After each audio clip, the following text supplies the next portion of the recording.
Good evening, my dear brothers and sisters.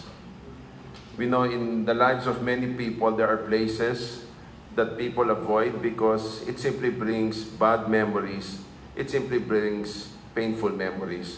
For example, there are many people who avoid a restaurant. Why? That is where they discovered the infidelity of the one they love.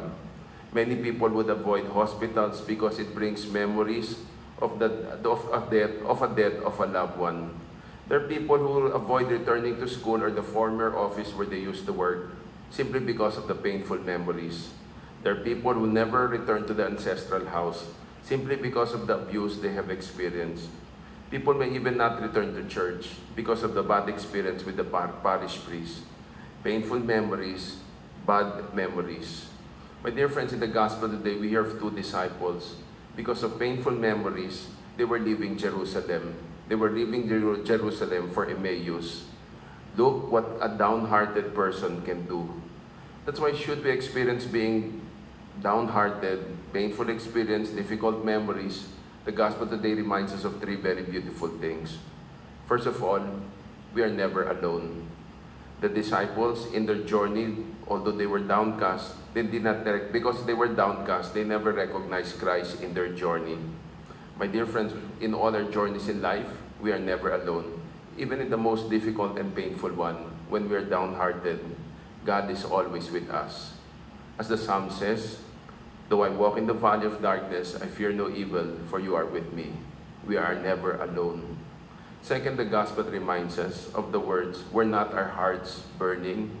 In other words, let us remember that everything that happens in life has a plan. Jesus explained to the disciples that the dying of the Messiah on the cross was necessary, as foretold by the prophets, as foretold by scriptures. In other words, everything has a plan.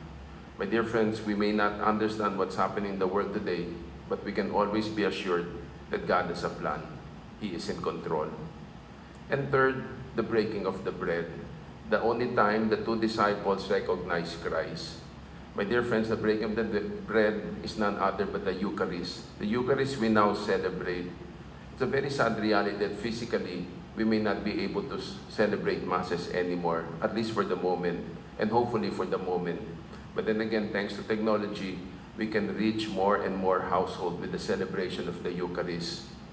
The saying, the peace beyond human understanding, is something we get from the Eucharist. We are always assured that God is not only with us, but He knows what we're going through. That's why, my dear friends, in this Mass, how beautiful are the messages of the readings.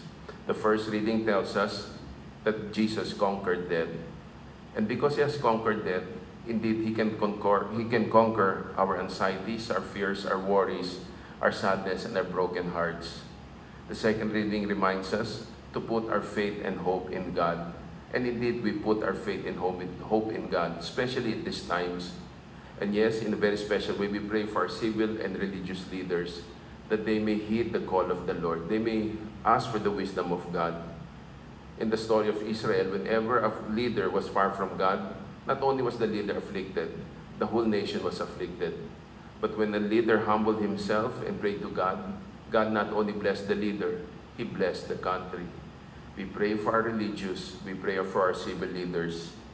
And third, the gospel reminds us that the Lord is close to the brokenhearted. And whenever we're brokenhearted, three things we remember. We are never alone in our journey in life.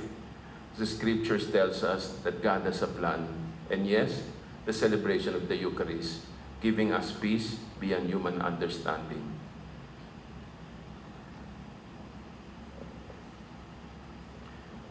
Amen.